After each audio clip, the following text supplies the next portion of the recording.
Ya, selamat siang Bapak Mufrahayat. Selamat siang, Mbak Arini. Iya, terima kasih atas waktunya untuk bersedia saya wawancarai sebagai narasumber. Bisa kita mulai ya. Monggo, monggo, siap. Jadi, eh, Bapak bisa perkenalan dulu, mungkin Bapak ini sebagai apa gitu. Oh ya, makasih. Baik, nama saya Muhro Hayat. Saya Kepala Sekolah di SMP Negeri 1 Salaman, Kabupaten Magelang. Saya sudah bertugas di sekolah tersebut kurang lebih 6 tahun, Mbak Arini. Ya, Lumayan sedikit lama ya. gambaran, SMP Negeri 1 Salaman itu termasuk sekolah peringkat atas di Kabupaten Magelang. Saya kira demikian saja gambaran singkat, Mbak Arini. Oh iya, iya, iya. Itu sedikit informasi mengenai Bapak ya. Yeah. Langsung saja kita masuk ke materi. Jadi materi hari ini itu kita membahas tentang nilai-nilai dasar ASN, yaitu biasa disingkat dengan aneka. Aneka itu ada akuntabilitas, nasionalisme, etika publik, komitmen mutu, dan anti korupsi. Jadi nanti pertanyaan kami sedikit mengenai hal itu. Langsung Siap. saja, ya. Langsung saja, Bapak. Bapak kan sebagai kepala sekolah ya di SMP Negeri 1 Salaman ya. Apa saja sih pelayanan yang diberikan kepada masyarakat, khususnya bagi siswanya di sekolah Bapak? Ya, makasih. Utamanya adalah layanan pembelajaran ya, Mbak Arini. Tapi agar pembelajaran bisa berjalan dengan baik, ini kan perlu didukung oleh berbagai kegiatan, berbagai layanan, tapi intinya adalah agar anak didik itu mendapatkan layanan pembelajaran yang berkualitas atau yang bermutu. Maka segala sesuatu yang melingkupi itu harus kita siapkan untuk menuju tadi apa yang saya sampaikan, yaitu tentang pembelajaran yang bermutu atau yang berkualitas. Itu Mbak Arini. Baik, berarti untuk intinya meningkatkan mutunya siswa ya. Iya. Iya. Kemudian untuk penerapan aneka sendiri di sekolah Bapak dalam lingkup sehari-hari itu contohnya seperti apa, Bapak? Baik, mungkin saya kupas sedikit satu persatu ya. Misalnya tentang akuntabilitas. Akuntabilitas, misalnya masalah keuangan, kita mulai dari perencanaan, pelaksanaan sampai pada pelaporan itu ya kita usahakan dengan akuntabel dan transparansi. Artinya misalnya dari sisi perencanaan kita melibatkan stakeholder sekolah dan juga warga sekolah seperti guru, karyawan, kemudian komite, itu kita ajak untuk memberikan masukan-masukan dalam perencanaan kita, dalam perencanaan RAPBS kita. Nah, sampai pada pelaksanaan dan pada pertanggungjawaban itu ya kita informasikan secara transparan kepada masyarakat. Misalnya setiap triwulan sekali ya, itu kita tempelkan di papan pengumuman tentang pengelolaan BOS di sekolah. Ya. Kalau dulu sebelum pandemi itu kan ada juga dana masyarakat, dana komite. Tapi saat pandemi ini kan tidak ada, sehingga yang kita laporkan, yang kita informasikan dan kita kelola itu ya hanya dari dana BOS. Ya. Itu yang dari sisi akuntabilitas. Dan alhamdulillah dari sekian kali pemeriksaan selama saya bertugas di SMP Negeri 1 Salaman, tidak ada temuan-temuan yang signifikan lah, hanya sedikit-sedikit ada temuan yang itu di luar batas-batas pemahaman kami itu Mbak Arini. Oh ya. Mungkin terkait dengan kegiatan yang lain mungkin nggih. Atau cukup itu yang kira-kira yang terkait dengan akuntabilitas? Sudah cukup, Bapak. Untuk misalkan dari segi nasionalisme sendiri, apa penerapannya sehari-hari biasanya? Iya, kalau nasionalisme itu kita prinsipnya begini, itu kita sisipkan juga dalam mata pelajaran, misalnya seperti PPKN dan mata pelajaran yang lain. Nah, kendalanya dalam masa pandemi ini sebetulnya kalau kita ada pertemuan kan ada pembiasaan-pembiasaan yang biasa diikuti oleh siswa dan guru. Nah, tapi dalam masa pandemi ini ada yang bisa kita laksanakan, ada yang tidak. Nah, itu misalnya seperti upacara bendera. Iya. Upacara bendera kalau dulu-dulu di masa normal ya kita selalu mengadakan upacara bendera hari Senin ataupun peringatan-peringatan yang lain. Tetapi di sini kita terhambat masalah itu. Tapi bukan berarti tidak ada muatan nasionalisme di pembelajaran kita walaupun daring ya, tetap ada itu lewat mata pelajaran. Juga anak-anak tiap hari Senin tetap kita di pelajaran pertama itu tetap kita minta untuk menyanyikan lagu Indonesia Raya di jam pertama. Nah, untuk mengingatkan, menggugah anak-anak tentang nasionalisme. Kemudian ketika ada peringatan-peringatan seperti misalnya kemarin peringatan HUT proklamasi misalnya, anak tetap kita aja untuk berpartisipasi sosial YouTube, media yang lain seperti televisi.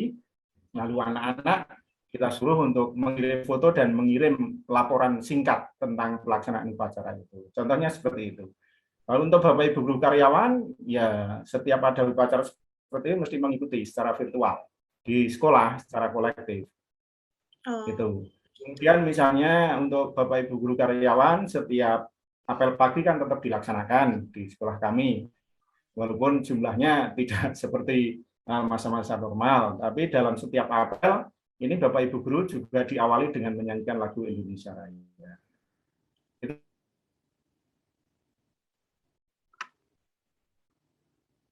Iya. Mohon maaf Bapak,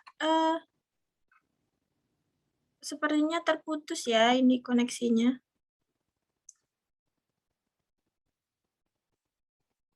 Halo? Oh ya, iya, iya. Oh ya, ya Oh sudah ini nyambung internet Bapak. saya ini. Oh oke. Gimana? Ya, ya tadi dalam penerapan nasionalisme ya Pak ya, termasuk Iya, iya. siswa, guru semua tetap sampai sekarang pun meskipun dalam masa pandemi tetap diterapkan dalam sehari-hari. Ya, Iya. kemudian untuk mungkin dalam menerapkan etika, mutu dan sikap anti korupsi sendiri, apakah ada penerapannya di sekolah? Ya, untuk etika pelayanan ya, atau mungkin kalau bahasanya etika publik ya, itu Iya, di sekolah kami itu punya slogan khusus yang kami akronimkan dengan istilah cerdas. Layanan cerdas ini sebuah akronim. Kami punya semboyan itu jadi cerdas, C itu merupakan singkatan dari cepat, E-nya itu efektif dan efisien, kemudian R-nya itu ramah, D-nya itu disiplin, kemudian A-nya itu akuntabel, dan S yang terakhir adalah senyum. Ya, jadi kita punya semboyan itu, iya, artinya kita menginginkan layanan di sekolah kita itu bisa terlayani dengan cepat, efisien, menyenangkan bagi masyarakat, akuntabel, artinya data yang kita berikan itu ya data yang benar, yang bisa dipertanggungjawabkan, dan tidak lupa kami mengajak kepada teman-teman untuk tetap senyum dalam memberikan layanan kepada masyarakat. Etika publik sangat penting menurut saya ya. Etika publik sangat penting karena bagaimanapun kan harus melayani masyarakat. iya, Ya masyarakat akan merasa puas apabila bisa kita layani dengan yang sebaik-baiknya dengan pelayanan yang cepat. Misalnya seperti orang tua yang sederhana sajalah, butuh legalisir di sekolah. Kebetulan misalnya saya selaku kepala sekolah tidak ada di tempat. Kan bisa jadi toh Mbak, seperti itu. Iya. Nah, saya mengizinkan asal sudah diteliti oleh TU, sudah diparaf kebenaran itu, fotokopi misalnya kata, bisa nyari saya kemana saja. Pasti saya tanda tangani asal sudah diparaf oleh TU dan membawa yang aslinya. Artinya saya berusaha melayani masyarakat itu semaksimal mungkin. Bahkan ada beberapa yang datang ke rumah, tetap saya layani. Jam berapapun saya layani. Itu Mbak. Oh iya. Tentang apalagi tadi ya? Anti korupsi. Iya, anti korupsi. Ya.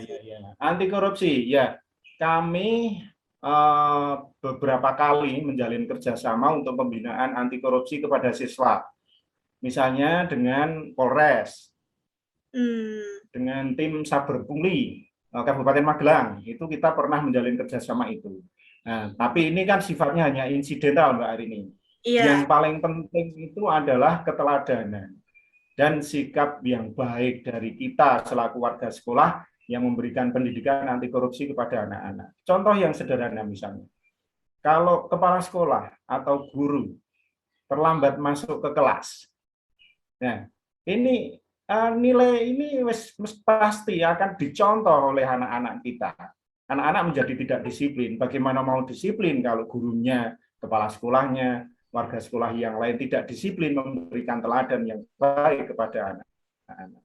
Maka ini betul-betul ini kami pantau untuk hal-hal yang seperti itu. Nah, di samping itu lewat mata pelajaran PPKN atau IPS itu tetap ada materi-materi sisipan tentang pendidikan anti korupsi. Nah, kemudian di sekolah kami juga setiap ulangan ya, setiap ulangan itu pasti di bawahnya ada tulisan kami mengerjakan dengan jujur. Itu kami ajak anak-anak untuk seperti itu. Artinya ya kita nggak tahu persis kan Mbak Arini selama masa pandemi ini anak-anak itu di rumah misalnya ada tugas, ada ulangan itu dibantu oleh orang tua apa tidak, dibantu mungkin oleh kakaknya atau siapa, tapi tetap kita anak untuk kami mohon untuk menuliskan itu saya menjawab dengan jujur, menjawab soal dengan jujur itu kita untuk memberikan nilai-nilai yang bagus kepada anak-anak itu. Contoh yang sederhana seperti itu Mbak Arini. Oh iya. Yang lain? Ada lagi ya tadi ya tentang apa ya yang belum saya jelaskan? Untuk komitmen mutu, mengingat tentang komitmen mutu. Ya, mengingat SMP Negeri 1 Salaman itu kan termasuk SMP negeri yang unggul ya di Kabupaten Magelang.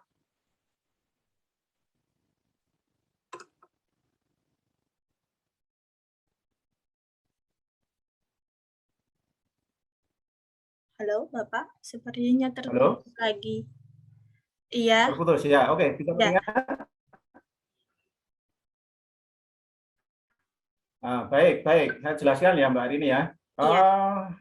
Kita SMP kita itu saya ulangi ya dari awal tadi saya sampaikan bahwa SMP kami itu termasuk sekolah yang bermutu di Kabupaten Magelang.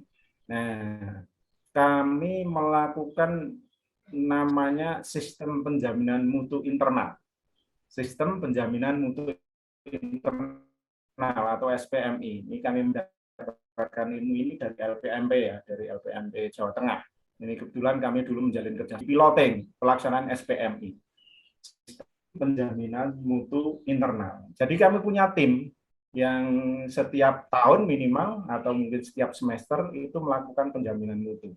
Melakukan mulai evaluasi diri sekolah, kemudian analisis data ya dari evaluasi itu, kemudian apa yang belum tercapai sesuai harapan itu nanti kita bisa tahu. Nah, kita bisa tahu dan itu untuk menjadi program prioritas dalam pengembangan sekolah di masa yang akan datang yang nanti tentunya akan tertuang dalam rencana kerja tahunan maupun rencana kerja sekolah 4 tahunan itu. Nah, itu termasuk di situ itu. Lalu misalnya tentang pelaksanaan pembelajaran. Bapak Ibu guru, perangkat pembelajaran Bapak Ibu guru itu semuanya sudah terstandar di SMP Negeri 1 Salaman. Misalnya format RPP, ya standarnya di SMP 1 Salaman seperti ini. Pengembangan silabus misalnya seperti ini, KKM misalnya seperti ini, itu semuanya ada format mutunya. Jadi guru itu harus mengikuti format mutu yang distandarkan di SMP Negeri 1 Salaman. Itu contoh komitmen mutu di tempat kami. Di samping itu juga program-program pembinaan prestasi kepada anak-anak ini setiap saat selalu kita sampaikan. Bahkan di masa pandemi pun ini ada beberapa pembinaan prestasi yang tetap kita jalankan. Kalau ekstrakurikuler misalnya seperti pramuka, itu tetap kita laksanakan secara daring ini Mbak Arini. Secara daring tetap kita laksanakan. Kemudian bimbingan KSN misalnya, kompetisi sains nasional. Kami kan beberapa kali menjadi juara nasional, itu tetap kita laksanakan pembimbingan KSN secara daring. Ini untuk menjaga mutu. Supaya apa? Guru, siswa, itu walaupun suasana seperti itu, tapi tetap tidak mengurangi kualitas hasil belajar dari anak-anak. Harapan kita ya di masa pandemi kita tetap berprestasi. Itu Mbak Arini. Iya, iya. Hebat sekali ini SMP Negeri 1 Salaman ini. Wah, ya terima kasih. Sebenarnya pertanyaan saya itu banyak, Pak. Tapi dengan jawaban Bapak yang sangat lengkap ini, jadi pertanyaan saya itu sudah terjawab tanpa harus ditanyakan, begitu, Pak. Begitu. Iya.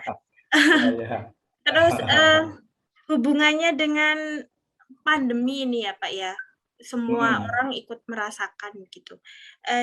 Bagaimana, apa sih tantangan yang dihadapi sebagai pelaku pendidikan ya di masa pandemi seperti ini? Iya.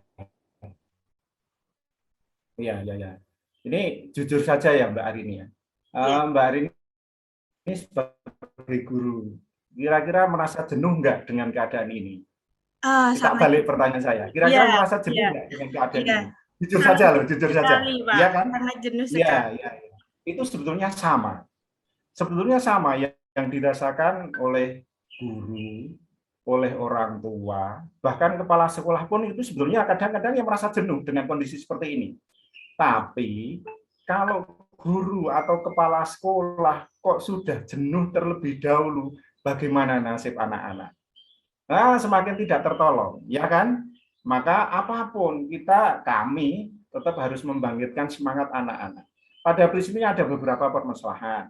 Misalnya ya, karena ini kami full daring, sehingga anak-anak kan tidak ke sekolah. Nah, tapi ada beberapa kendala. Secara umum tidak ke sekolah, tapi ada beberapa kendala. Satu, kendala sinyal. Ya, itu bagi yang punya HP.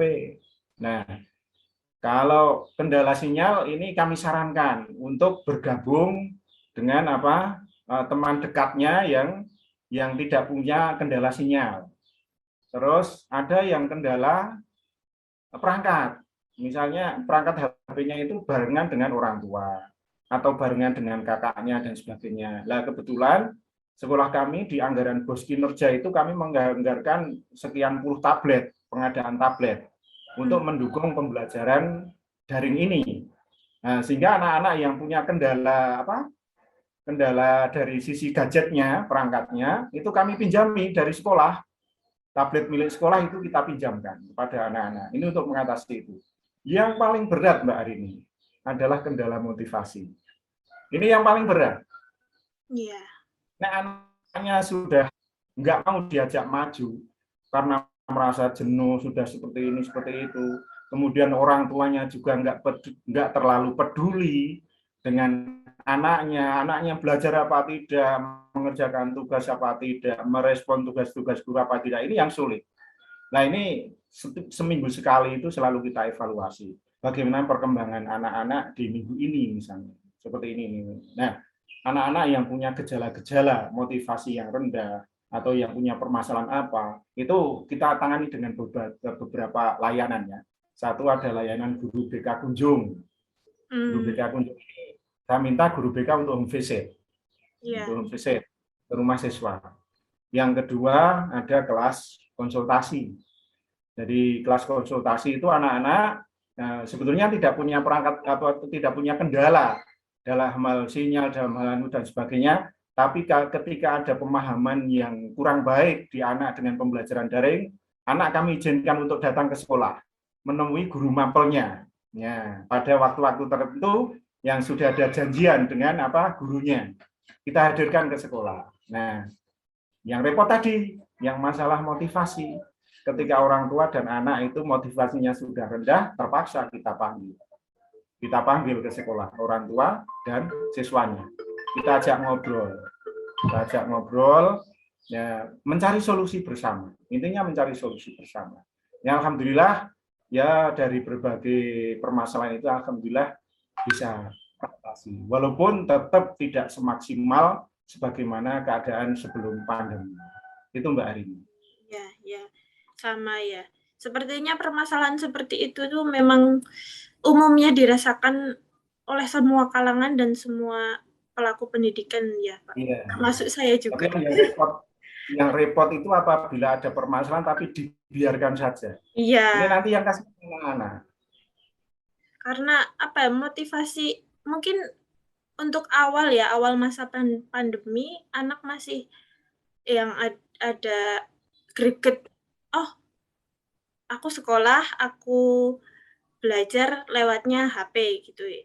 Tapi semakin ke sini anak-anak tuh seperti mungkin ya itu jenuh itu ya, sama seperti kita. Nah, itu memang harus menjadi perhatian kita. Dan sebagai guru Mbak Arini, kepala sekolah, jangan sampai merasa jenuh untuk melayani siswa, untuk memberikan kebaikan kepada siswa. Jangan sampai jenuh. Nek gurunya jenuh terus murid arep piye? Gitu tau Mbak Arini? Iya, betul sekali Bapak. Saya bahasanya campuran ya Mbak Arini ya. Sama, saya juga Pak. Oh iya. Iya.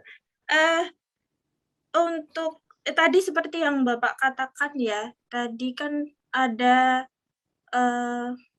tentang anti korupsi itu yang disebutkan Bapak itu adalah penyelesaian masalah seperti kekerasan anak di sekolah, terus mungkin seperti keterbukaan terhadap informasi keuangan juga ya Pak ya. Terus ada satu artikel ini yang saya dapat yang sepertinya menarik. Sebentar, saya share screen ya Pak ya.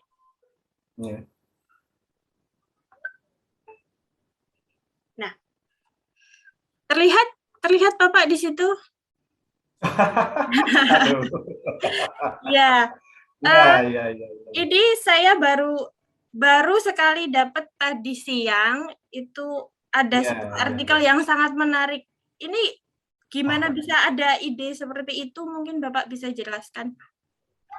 Ini begini, ini dari Suara Gemilang ya, dari majalah Suara Gemilang yang diterbitkan oleh Pemda Kabupaten Magelang. Itu pernah mewawancarai kami dalam rangka pelaksanaan uji coba PTM di Kabupaten Magelang. Kebetulan sekolah kami kan terpilih menjadi pelaksana uji coba PTM. Nah, di sini ini judulnya kan model drive-thru ya, model drive-thru.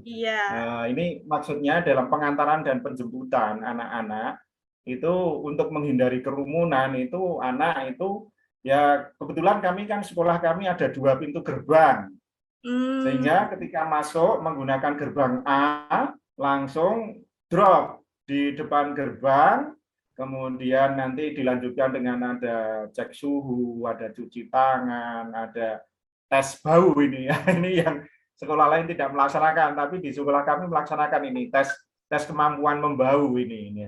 Nah, itu orang tua langsung keluar melalui gerbang yang sebelah ini ya kami namakan drive-thru itu seperti itu. Nah, ketika penjemputan juga begitu. Anak-anak nanti sudah siap berjajar begitu orang tua datang nanti langsung jemput, berhenti di depan anak langsung udah pulang. Kan ini Mbak Arini dapat ini ya, Iya, Aduh, menarik ya, ya. sekali ini Bapak. Berarti banyak sekali inovasi yang dibuat di sekolah Bapak ini ya. Ya, ya begitulah, begitulah. Ya, Tanggung jawab moral sebagai sekolah yang berprestasi. Harus begitu, harus sekali, begitu. betul sekali. Nggih. Hari ini pun besok Untuk kalau ya harus begitu ya. amin, insya Allah Pak. Ya, Ya, untuk mempertahankan prestasinya ya Pak ya. Sebagai ya, ya. sekolah unggul, salah satu sekolah unggul di Kabupaten Magelang. Ya. Iya. Eh, Baik, sepertinya cukup Bapak bincang kita hari ini. Saya ingin satu hal Mbak Arini. Oh iya, gimana Pak? Nah, sebagai closing statement saya ya, saya Iya, pesan saja kepada Mbak Arini, oh iya, jangan pernah lelah untuk berjuang memberikan kebaikan kepada anak-anak. Itu saja. insya Allah Pak, insya Allah ya, iya, iya. Eh, ini karena kita podcast, jadi nanti akan saya share di YouTube. Jadi pesan ini juga untuk teman-teman semua satu profesi dengan saya ya Pak ya. Oh, boleh, boleh, monggo Ya, silahkan. Mudah-mudahan ada manfaatnya. Kalau amin. ada kurangnya, saya mohon maaf ya, Mbak Arini ya. Maaf sekali juga Pak, saya mohon maaf kalau ada salah Sama. kata dan salah ucap. Baik, terima kasih Bapak atas waktunya yang diberikan.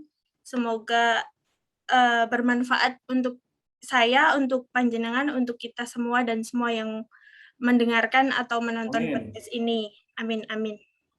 Amin, amin, Ya, amin, ya, amin, amin. Terima ya. kasih. Terima kasih Bapak. Assalamualaikum. Oke. Waalaikumsalam warahmatullahi wabarakatuh. Assalamualaikum Bapak. Waalaikumsalam warahmatullahi wabarakatuh. Iya, Bapak Suratno nggih. Terima Ya, kasih betul. atas waktunya untuk sebagai narasumber saya dalam membahas nilai-nilai dasar ASN yaitu aneka. Bapak mungkin Ya. bisa memperkenalkan diri dulu, Bapak Suratno, dari instansi mana? Oh iya, siap. Terima kasih. Assalamualaikum warahmatullahi wabarakatuh. Waalaikumsalam. Pertama, alhamdulillah puji syukur senantiasa kita panjatkan kehadirat Allah Subhanahu wa taala atas nikmat barokahnya sehingga hari ini kita bisa mengadakan wawancara. Namun sebelumnya perlu saya sampaikan di sini bahwa saya nama Suratno. Sementara ini saya mendapat tugas menjadi kepala sekolah di SD Negeri Pakem, Kalasan, Sleman, Yogyakarta. Sedangkan masa saya menjadi kepala sekolah di SD Negeri Pakem kurang lebihnya selama 3 tahun. Karena per Desember 2018 saya diberikan tugas mendapatkan SK pengangkatan untuk menduduki jabatan kepala sekolah di SD Negeri Pakem. Oh, ngaten. Sebelum di SD Negeri Pakem ini Bapak sebagai apa atau di mana, ngaten? Iya, saya sebelum menjadi kepala sekolah di SD Negeri Pakem mengajar di SD Negeri Tamanan 1 Kalasan juga. Oh, sama-sama di Kalasan nggih, Pak nggih. Iya, betul. Nggih. Baik, saya mulai ya, Pak ya, dengan pertanyaan saya. Iya. Bapak kan di sini sebagai kepala sekolah di SD negeri ya Pak ya. Apa Betul. saja sih pelayanan yang diberikan kepada masyarakat khususnya untuk siswanya? Oh iya, terima kasih.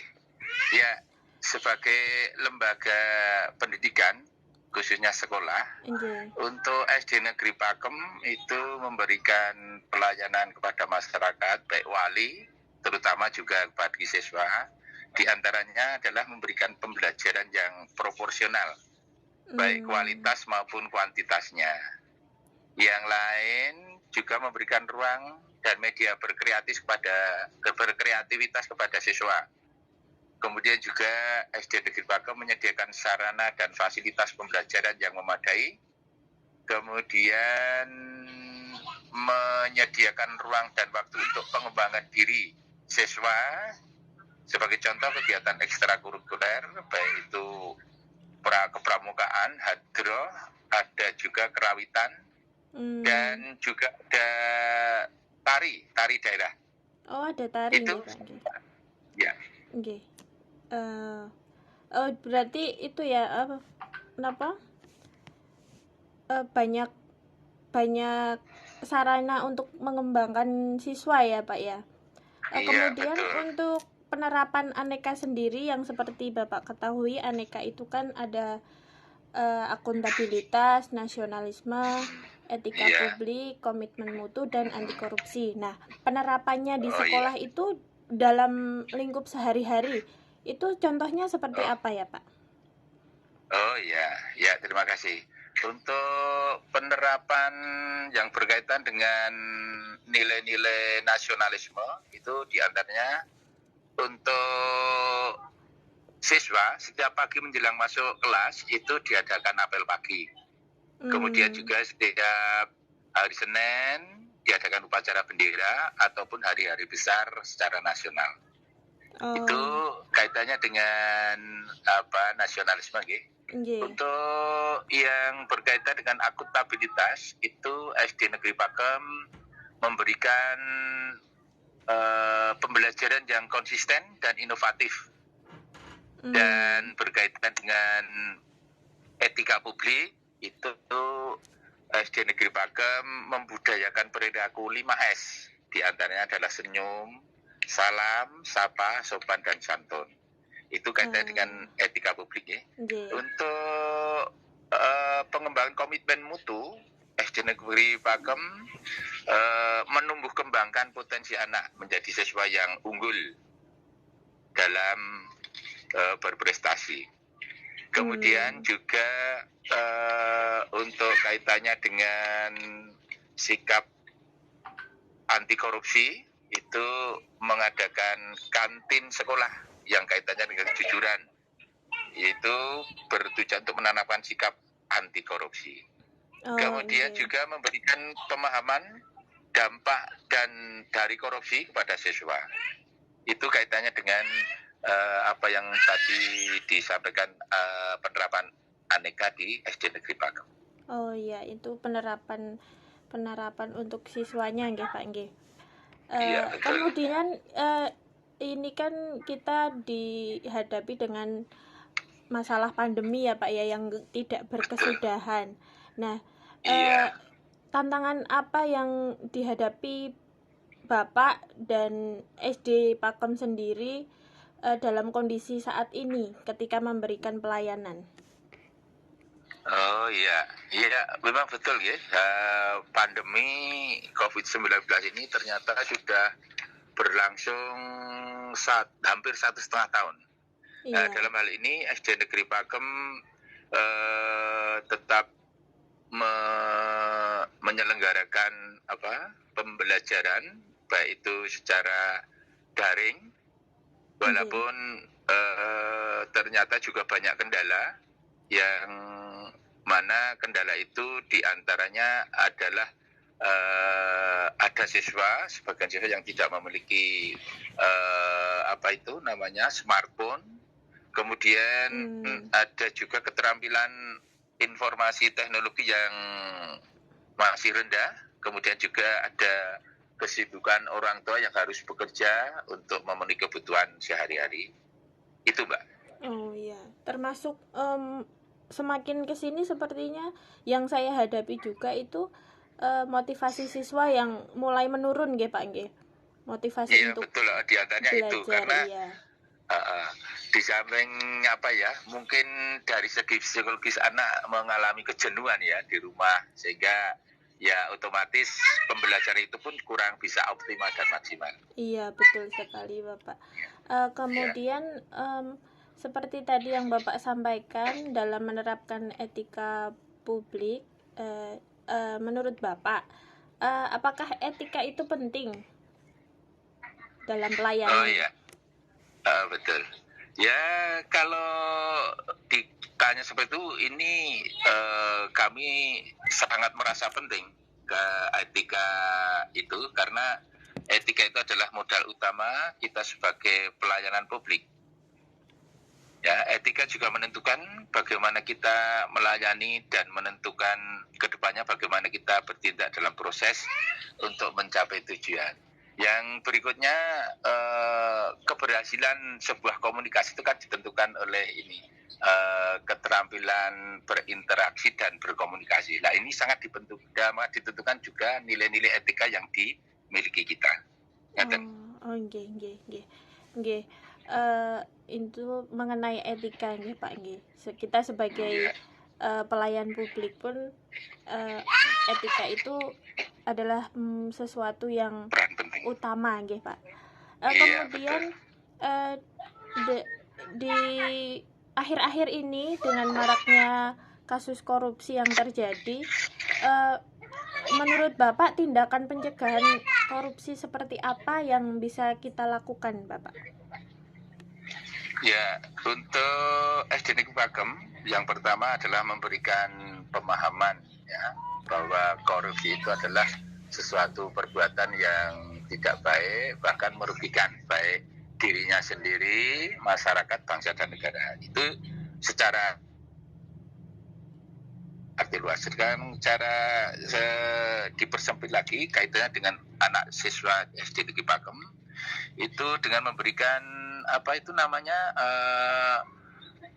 informasi yang transparan mengenai berbagai hal, misalnya masalah keuangan ya, di sekolah itu ada kantin yang dikelola oleh siswa, kemudian juga kaitannya dengan penilaian yang ada di sekolah. Itu. Dari berbagai aspek ngaten nggih Pak nggih untuk pencegahannya. Iya.